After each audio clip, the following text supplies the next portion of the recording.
Hopefully now, with a few quarters having gone by where we've seen continued growth of subscribers in the majority of territories, and more importantly continued rise in revenues for pay TV, hopefully the sceptics which were depicting the end of pay TV have come round to the fact that although there is some minor shakeout in the industry, the traditional model as we know it is very much alive and well.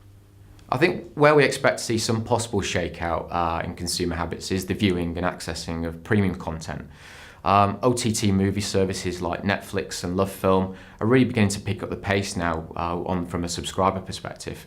But I think as they gather momentum and more popularity, then they will really have to start stepping up with more money for rights.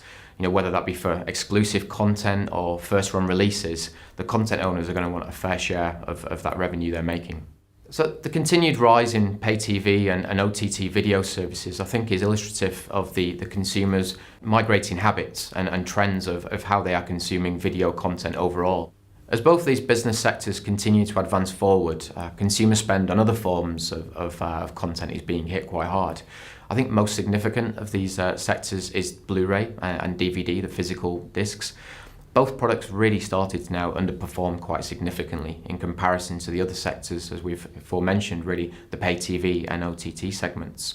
I think it's really a trend now of consumers migrating away from ownership of a physical disc, more towards now a digital rental model.